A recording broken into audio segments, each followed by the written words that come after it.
ఈరోజు మనం ఒక ఊహకందని సంఘటన గురించి మాట్లాడుకోబోతున్నాం. ఒక చిన్న దీవిలో ఏకంగా 15 సంవత్సరాల పాటు కొంతమంది చిక్కుకుపోయిన నిజమైన కథ ఇది. ఒకానొకప్పుడు ఆఫ్రికా నల్ల జాతీయులను బానిసలుగా చేసి అమ్మేసేవాళ్ళు. అలా బానిసలను అమ్మడం కోసం ఒక ఓడ సముద్రం మధ్యలో ప్రయాణిస్తోంది. ఆ ఓడ జనావాసాలకు చాలా దూరంగా ఉన్న ఒక దీవి దగ్గరకు చేరుకుంది. అక్కడ నీటిలో ఉన్న రాతి శిలలను ఢీకొని ముక్కలై ఆ ఓడ మునిగిపోయింది. ఈ ఘోర ప్రమాదంలో 122 మంది నావికులు, 60 మంది బానిసలు మాత్రమే ప్రాణాలతో బయటపడ్డారు. అయితే ఆ 122 మంది నావికులు 3 నెలల తర్వాత ఒక కొత్త పడవను తయారు చేసుకుని తమ ఇళ్లకు తిరిగి వెళ్ళిపోయారు. కానీ ఈ 60 మంది బానిసలను మాత్రం అదే చిన్న దీవిలో వదిలేసి వెళ్లారు. వాళ్ళు సరిగ్గా 15 సంవత్సరాలు అక్కడే చిక్కుకుపోయారు. ఒక్కసారి ఊహించండి, ఆ దీవిలో తాగడానికి నీళ్లు లేవు, తినడానికి తిండి లేదు, కనీసం నీడకు చెట్లు కూడా లేవు. 17 ఏళ్ల సుదీర్ఘమైన కఠినమైన పోరాటం తర్వాత చివరికి 7 మహిళలు, ఒక పసిబిడ్డ మాత్రమే ప్రాణాలతో మిగిలారు. ఇన్ని కష్టాల మధ్య వాళ్ళు అన్ని సంవత్సరాలు ఎలా బ్రతికారో వింటే మీ రోమాలు నిక్కబొడుచుకుంటాయి. ఈ పూర్తి కథను తెలుసుకునే ముందు దయచేసి మన ఛానల్ని సబ్స్క్రైబ్ చేసుకోండి. ఇలాంటి ఇంట్రెస్టింగ్, రియలిస్టిక్, మిస్టీరియస్ స్టోరీస్ ప్రతిరోజు మీకు వస్తూనే ఉంటాయి. ఇక కథలోకి వెళ్తే ఈ కథ 1761వ సంవత్సరంలో మొదలవుతుంది. ఫ్రాన్స్కు చెందిన లూటిల్ అనే వాణిజ్య నౌక ఆఫ్రికా తూర్పు తీరంలోని మడగాస్కర్లో ఉన్న ఫౌల్ పాయింట్ అనే ఓడరేవు నుంచి బయలుదేరింది. దాని లక్ష్యం అక్కడ బలవంతంగా పట్టుకున్న ఆఫ్రికన్ బానిసలను ఐల్ డి ఫ్రాన్స్ అంటే నేటి మారిషస్కు తీసుకువెళ్లి కూలీలుగా అమ్మేయడం. ఆ రోజుల్లో ఆఫ్రికా గ్రామాల్లో ప్రజలను బలవంతంగా వారి ఇళ్ల నుంచి ఎత్తుకు వెళ్ళిపోయేవారు. వ్యాపారులు వాళ్ళని బానిసలుగా చేసి రహస్యంగా చట్ట విరుద్ధంగా ఎక్కువ డబ్బుకు అమ్ముకునేవాళ్ళు. ఈ బానిసలతో పొలాల్లో, భవనాల్లో, ఓడలపై కఠినమైన పనులు చేయించి వ్యాపారులు భారీగా లాభాలు సంపాదించేవాళ్ళు. ఆ యుగంలో తెల్ల జాతీయులు స్వేచ్ఛగా జీవించేవాళ్ళు, కానీ నల్లజాతి ఆఫ్రికన్లను బానిసలుగా చూసేవాళ్ళు. లూటిల్ ఓడలో మొత్తంగా 160 మంది ఆఫ్రికన్ బానిసలు, వాళ్లలో పురుషులు, మహిళలు, పిల్లలు కూడా ఉన్నారు. వాళ్లతో పాటు 142 మంది ఫ్రెంచ్ నావికులు, అధికారులు కూడా ఉన్నారు. ఓడకు కెప్టెన్గా జీన్ డి లాఫర్గ్, నావిగేషన్ బాధ్యతలను బార్తలెమీ కెస్టాలన్ వీళ్ళిద్దరూ కలిసి చూసుకున్నారు. వారి ప్రయాణం మడగాస్కర్లోని ఫౌల్ పాయింట్ నుంచి మారిషస్ వరకు సాగాలి. సముద్ర పరిస్థితులను బట్టి ఈ ప్రయాణానికి సాధారణంగా 4 నుంచి 6 రోజులు పట్టేది. ఓడ ఆహార పదార్థాలు, ఇతర సామాగ్రితో పాటు బానిసలతో కిక్కిరిసిపోయి సముద్రంలో ముందుకు సాగింది. మారిషస్ చేరకముందే వారి మార్గంలో సముద్రం మధ్యలో ట్రోమెలిన్ అనే ఒక చిన్న నిర్జన ద్వీపం ఉంది. ఈ ద్వీపం మడగాస్కర్ నుంచి సుమారుగా 570 కిలోమీటర్ల దూరంలో ఉంది. జూలై 31, 1761 రాత్రి భయంకరమైన తుఫాన్ సమయంలో లూటిల్ ఓడ ఆ ద్వీపం చుట్టూ ఉన్న పగడపు దిబ్బలను బలంగా ఢీకొంది. ఆ దెబ్బకు ఓడ పూర్తిగా ధ్వంసమై అక్కడే మునిగిపోవడం ప్రారంభించింది. బానిసలను ఓడ యొక్క అట్టడుగు భాగంలో ఇరుకైన గదుల్లో బంధించారు. ఓడ మునిగిపోతున్నప్పుడు క్రింది భాగాలు వేగంగా నీటితో నిండిపోయాయి. దీంతో ఆ గదుల్లో బంధించబడిన చాలా మంది ఆఫ్రికన్ బానిసలు బయటకు రాలేక ఊపిరాడక నీటిలో మునిగి చనిపోయారు. అయితే ఓడ రాళ్లకు గుద్దుకున్నప్పుడు సరిగ్గా బానిసలను ఉంచిన ఛాంబర్ క్రింద భాగంలో ఓ పెద్ద రంధ్రం ఏర్పడింది. దానివల్ల కొందరు బానిసలు ఆ రంధ్రం గుండా బయటపడ్డారు. లూటిల్ ఓడ మునిగిపోయిన తర్వాత ప్రాణాలతో బయటపడిన వాళ్ళు ఆ భయంకరమైన అలలతో పోరాడుతూ ట్రోమెలిన్ దీవి ఒడ్డుకు చేరుకున్నారు. ఫ్రాన్స్కు చెందిన నావికులు ఓడ పై భాగంలో అంటే అప్పర్ డెక్లో ఉండడం వల్ల వారిలో చాలా మంది సులభంగా బయటపడ్డారు.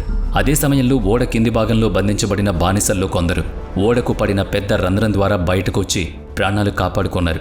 మొత్తం మీద 122 మంది ఫ్రెంచ్ నావికులు, 60 మంది ఆఫ్రికన్ బానిసలు ఆ ఒడ్డుకు సురక్షితంగా చేరారన్నమాట. ఒడ్డుకు చేరిన వెంటనే తెల్లజాతి నావికులు, అధికారులు ప్రాణాలతో బయటపడిన 60 మంది బానిసలకు ఒక ఆజ్ఞ జారీ చేశారు. మునిగిపోతున్న ఓడ దగ్గరకు తిరిగి వెళ్లి ఉపయోగపడే సామానంతా ఒడ్డుకు తీసుకురావాలని ఆదేశించారు. ఆ బానిసలు సముద్ర జంతువులకు, భయంకరమైన అలలకు భయపడకుండా ధైర్యం చేసి 2 గంటల్లో సాధ్యమైనంత సామాగ్రిని ఒడ్డుకు చేర్చారు.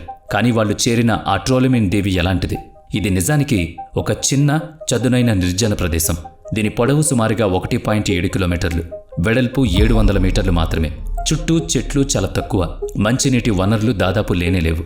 అది వారికి ఆశ్రయంలా కాకుండా కేవలం వారు తెచ్చుకున్న వస్తువులు, వాళ్ల సొంత కష్టంపై ఆధారపడి బ్రతకాల్సిన ప్రదేశంలా మారింది. ఒడ్డుకు చేరిన వాళ్లంతా అలసటతో షాక్లో ఉన్నారు. ఆ చిన్న దీవి రాబోయే 15 సంవత్సరాల పాటు వారి ఇల్లు అవుతుందని వాళ్ళకి తెలియదు. ఇక్కడే అసలు కథ మొదలైంది. ఆ భయంకరమైన రాత్రి గడిచి సూర్యుడి మొదటి కిరణాలు ఆ దీవిపై పడ్డాయి. 122 మంది నావికులు, 60 మంది బానిసలు ఆకలితో, దాహంతో, అలసటతో ఇసుకపై పడి ఉన్నారు. వారి శరీరాలపై ఉప్పు పొరలు కట్టున్నాయి. వారి ముఖాల్లో ఒక్కటే ప్రశ్న, ఇప్పుడేంటి? వారు మునిగిన ఓడ నుంచి తెచ్చుకున్న కొద్దిపాటి సామాగ్రినే వాళ్ళు ఏకైక ఆశ. అందులో కొద్దిగా ఎండిన మాంసం, పిండి, రొట్టె, వైన్, కొంచెం నీళ్లు ఉన్నాయి. కానీ ఇంతమందికి ఆ ఆహారం 10 రోజులు కూడా సరిపోదు. కెప్టెన్ ప్రతి వ్యక్తికి రోజుకు ఒక్కసారి మాత్రమే పరిమితంగా ఆహారం ఇవ్వాలని ఆదేశించాడు. మొదటి 2 రోజులు గడిచాయి. 3వ రోజు అసలైన సంక్షోభం మొదలైంది. మంచినీరు పూర్తిగా అయిపోయింది. చుట్టూ ఉప్పు నీరు, మండుతున్న ఇసుక మాత్రమే ఉంది. దాహానికి తట్టుకోలేక చాలామంది సముద్రపు ఉప్పు నీరు తాగడం మొదలుపెట్టారు. కానీ దాంతో వారి పరిస్థితి మరింత దిగజారింది. అప్పుడే కఠినమైన పరిస్థితుల్లో జీవించడం తెలిసిన కొందరు ఆఫ్రికన్ బానిసలు ఒక ఉపాయం చెప్పారు. వాళ్ళు దీవి మధ్యలోకి వెళ్లి ఇసుకను తవ్వడం ప్రారంభించారు. కొన్ని గంటలు శ్రమపడిన తర్వాత తడిమట్టి కనిపించింది. ఆ తర్వాత కింద నుంచి మంచినీటి ఊటలు బయటపడ్డాయి. అందరి ముఖాల్లో ఆశ. అది సముద్రపు నీరే అయినా ఇసుక పొరల గుండా ఫిల్టర్ అవ్వడం వల్ల తాగడానికి యోగ్యంగా మారింది. జీవితం నెమ్మదిగా గాలిలో పడుతున్నట్లు అనిపించింది. కానీ వారి ముందు ఇప్పుడు మరో పెద్ద ప్రశ్న తగిలింది. ఆఫ్రికన్ బానిసలు తెలివిగా ఇసుకలో తవ్వి మంచినీటిని సంపాదించుకున్నారు. దాహార్తి తీరింది. కానీ వారి మదిలో ఒకే ప్రశ్న మిగిలిపోయింది, మమ్మల్ని కాపాడడానికి ఎవరైనా వస్తారా? అప్పుడు ఫ్రెంచ్ కెప్టెన్ ఒక నిర్ణయం తీసుకున్నారు. బయట నుంచి సహాయం కోసం ఎదురు చూడడం కన్నా మనమే ఒక దారి వెతుక్కోవాలని నిశ్చయించుకున్నారు. మునిగిపోయిన లూటిల్ ఓడ యొక్క విరిగిపోయిన భాగాలతో ఒక కొత్త పడవను తయారు చేయాలని నిర్ణయించారు. దాని ద్వారా కొందరు బయటకు వెళ్లి సహాయం తీసుకురావాలన్నది వారి ప్రణాళిక. 2 నెలల కఠోర శ్రమ తర్వాత విరిగిపోయిన చెక్కలు, తాళ్లు, తెరచాపలతో ఒక చిన్న పడవను సిద్ధం చేశారు. దానికి లా ప్రావిడెన్స్ అని పేరు పెట్టారు. అంటే ఆశల నావా అని అర్థం. అక్కడే అసలు కథ మొదలైంది. ఆ కొత్త పడవలో ప్రాణాలతో బయటపడిన ఫ్రెంచ్ నావికులు, అధికారులు మాత్రమే ఎక్కారు. ఒక్క ఆఫ్రికన్ బానిసను కూడా ఎక్కించుకోలేదు. పడవ బయలుదేరే ముందు కెప్టెన్ అక్కడ మిగిలిపోయిన 60 మంది బానిసలతో ఒక మాట చెప్పాడు. మేము తిరిగి వస్తాం, మిమ్మల్ని ఇక్కడి నుంచి తప్పకుండా తీసుకువెళ్తామని వాగ్దానం చేశాడు. ఆ మాటలు నమ్మిన బానిసలు వారు తిరిగి సహాయంతో వస్తారని ఆశ పెట్టుకున్నారు. లా ప్రావిడెన్స్ సముద్రంలోకి ప్రయాణం మొదలుపెట్టింది. కానీ ఆ ప్రయాణం అంత సులభం కాదు.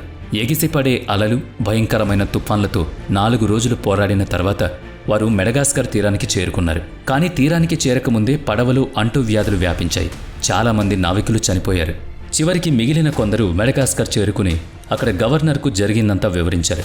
ఓడ ఎలా మునిగిపోయిందో, తాము ఎలా కొత్త పడవ కట్టుకుని వచ్చామో, ఇంకా 60 మంది బానిసలు ఆ దీవిలో ఎలా చిక్కుకుపోయారో చెప్పారు. వారిని కాపాడడానికి సహాయం పంపమని వేడుకున్నారు. కానీ ఆ గవర్నర్ వారి మాటలు విని సహాయం చేయడానికి బదులుగా కోపంతో ఇలా సమాధానమిచ్చాడు. మీరు చేసింది చట్టవిరుద్ధమైన బానిసల వ్యాపారం. ఆ ప్రయాణమే చట్టవిరుద్ధం. ప్రస్తుతం నేను యుద్ధ పరిస్థితుల్లో ఉన్నాను. నా దగ్గర పడవలు కూడా లేవు. నేను ఎలాంటి సహాయం పంపించలేను అని ఖరాఖండిగా చెప్పేశాడు. ఆశల నావగా బయలుదేరిన లా ప్రావిడెన్స్ ఇప్పుడు నిస్సహాయంగా అక్కడే ఆగిపోయింది. ఇటువైపు ట్రోమెలిన్ దీవిలో 60 మంది బానిసలు ప్రతిరోజు సముద్రం వైపు చూస్తూ గడిపారు. ఆ రోజు కాకపోతే రేపు, రేపు కాకపోతే మరో రోజు అని ఆశపడ్డారు. ఒడ్డున రాళ్లతో హెల్ప్ అని రాశారు. పొగ వేశారు. ఆకాశం వైపు చూస్తూ ఎదురు చూశారు. కానీ ఎలాంటి సాయం రాలేదు. వాళ్ళని తీసుకువెళ్తామని మాట ఇచ్చిన వాళ్ళ ఆచూకీ కూడా లేదు. ఇప్పుడు వారికి ఒక విషయం అర్థమైంది. తమను కాపాడడానికి ఎవరూ రారని, ఇకపై తమ ప్రాణాల కోసం తామే పోరాడాలని వాళ్ళు గ్రహించారు. అక్కడి నుంచే వారి అసలైన యుద్ధం. సహాయం రాదని తెలిసాక 60 మంది కలిసి జీవించడానికి మార్గాలు వెతకడం ప్రారంభించారు. మొదట వారు నీటి కోసం తవ్విన గుంతలే వారి జీవనాధారంగా మారాయి. వర్షం నీరు అందులో చేరేది. దాన్నే తాగునీరుగా వాడేవాళ్లు. కొద్దిపాటి వర్షపు నీటిని కూడా ఎక్కువ కాలం నిల్వ ఉంచుకోవడానికి ఆ గుంతను వాళ్లు మరింత లోతుగా తవ్వారు. ఫ్రెంచ్ నావికులు తమను మోసం చేసి వదిలి వెళ్లారని ఆ 60 మంది బానిసలకు అర్థమైంది. తమను తామే రక్షించుకోవాల్సిన పరిస్థితి వచ్చింది. అక్కడే వారి అసలైన జీవన పోరాటం. మొట్టమొదట ఉండడానికి గూడు కోసం వాళ్ళు ఇసుకను తవ్వి చిన్న చిన్న ఇసుక గృహాలను నిర్మించుకున్నారు. ఇసుకతో గోడలు కట్టి వాటిపై సముద్రపు గడ్డి, చిన్న పుల్లలు, ఓడ నుంచి దొరికిన పాత గుడ్డలను కప్పి తమకు ఆశ్రయం ఏర్పాటు చేసుకున్నారు. ఆహారం కోసం మొదట్లో ఒడ్డుకు వచ్చే చిన్న తాబేళ్లు, సముద్రపు పక్షులపై ఆధారపడ్డారు. కానీ పెద్ద చేపలను పట్టడానికి వాళ్ళు తెలివైన పద్ధతులు వాడారు. అలలు వచ్చే చోట రాళ్లతో, ఇటుకలతో ఆనకట్టల్లా కట్టి చేపలు సులభంగా చిక్కే వలలాంటి నిర్మాణాన్ని ఉంచారు.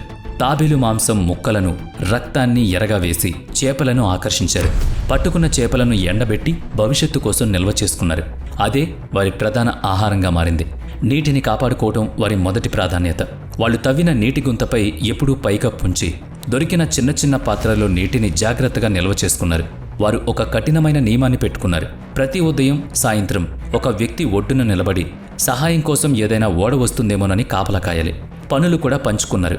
కొందరు నీటిని జాగ్రత్త చేసుకోవడం, కొందరు వలలు తయారు చేయడం, కొందరు చేపలు పట్టడం, మరికొందరు వృద్ధులను, జబ్బుపడిన వాళ్ళని చూసుకోవడం. ఈ క్రమశిక్షణ, ఈ ఐకమత్యమే వారికి కొత్త బలాన్ని, సంకల్పాన్నిచ్చింది. సుమారుగా 3 వారాల తర్వాత వాళ్లలో బలంగా ఉన్న 20 మంది ఓడ యొక్క మిగిలిన చెక్కలతో ఒక చిన్న పడవను తయారు చేశారు. మడగాస్కర్ వెళ్లి సహాయం తీసుకొస్తామని మిగిలిన వారికి మాట ఇచ్చి బయలుదేరారు. మేము తిరిగి వస్తాం, మా కోసం ఎదురు చూడండి అని వాళ్ళు చెప్పారు. కానీ ఆ 20 మంది ఎప్పటికీ తిరిగి రాలేదు.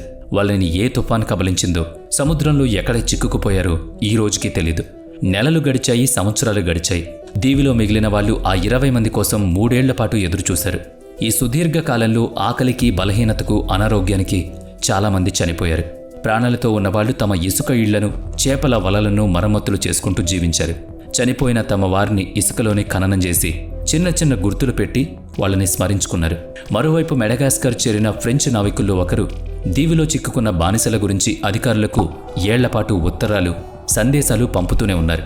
చివరికి 11 సంవత్సరాల తర్వాత ఆ లేఖ ఒక కొత్త గవర్నర్ చేతికొచ్చింది. ఆయన ఆ విషాదమైన నిజాన్ని అర్థం చేసుకుని వెంటనే వాళ్ళని రక్షించడానికి ఒక ఓడను పంపాలని ఆదేశించారు. కానీ మొదటి ప్రయత్నం విఫలమైంది. రెస్క్యూ ఓడ దీవి దగ్గరకొచ్చింది. కానీ నీటి అడుగున ఉన్న ప్రమాదకరమైన రాళ్ల వల్ల ముందుకు వెళ్ళలేకపోయింది. లూటిల్ ఓడకు పట్టిన గతే తమకు పడుతుందని భయపడి కెప్టెన్ వెనుతిరిగాడు. ఇది చూసిన దీవిలోని వారి ఆశలు మరోసారి అడియాసలయ్యాయి. అయినా వాళ్లు తమ నీటి గుంతలను మరింత లోతుకు చేసుకుంటూ, వలలను మరమ్మతు చేసుకుంటూ జీవించారు. చివరికి నిరంతర ప్రయత్నాల తర్వాత నవంబర్ 29, 1776న, అంటే సరిగ్గా 15 ఏళ్ల తర్వాత లాడోఫిన్ ఫ్రెంచ్ ఓడ ట్రోమెలిన్ దీవికి చేరుకుంది. కెప్టెన్ జాక్వెస్ మారీ స్వయంగా దీవిపై అడుగుపెట్టారు. అక్కడ వాళ్ళు చూసిన దృశ్యం వారిని దిగ్భ్రాంతికి గురిచేసింది. ఒకప్పుడు 60 మంది ఉన్న ఆ దీవిలో ఇప్పుడు కేవలం 7 మహిళలు, ఒక పసిబిడ్డ మాత్రమే ప్రాణాలతో మిగిలున్నారు. వాళ్ళు తమ ఇసుక ఇళ్ల మధ్య పాత గిన్నెలు పట్టుకుని నిలబడి ఉన్నారు. వారి జీవితాలకు ఆధారమైన ఆ నీటి గుంత, రాతి ఆనకట్టలు, ఎండిన చేపలు వారి 15 ఏళ్ల పోరాటానికి, మానవ సంకల్పానికి సాక్ష్యాలు. నావికులు ఆ మహిళలను, బిడ్డను ఓడ ఎక్కించినప్పుడు అందరి కళ్ళల్లో నీళ్లు తిరిగాయి. వాళ్ళని మారిషస్కు తీసుకొచ్చారు. అక్కడ గవర్నర్ వారికి స్వేచ్ఛను, భద్రతను కల్పించారు. ఆ బిడ్డకు పేరు పెట్టి పెంచారు. మహిళకు ఆశ్రయం దొరికింది. కానీ ఆ 15 ఏళ్ల నరకంలో వారు కోల్పోయిన ప్రాణాలు, కలలు, కుటుంబాలు తిరిగి రావు కదా. ఈ అద్భుతమైన, విషాదభరితమైన కథను చివరి వరకు చూస్తున్నందుకు ధన్యవాదాలు. మీకు ఈ వీడియో నచ్చితే లైక్ చేయండి, షేర్ చేయండి. ఇప్పటి వరకు మన ఛానల్ని సబ్స్క్రైబ్ చేసుకోకపోతే ఇప్పుడే సబ్స్క్రైబ్ చేసుకుని పక్కనే ఉన్న బెల్ ఐకాన్పై క్లిక్ చేయండి. నెక్స్ట్ వీడియోలో మళ్ళీ కలుద్దాం. Thanks for watching.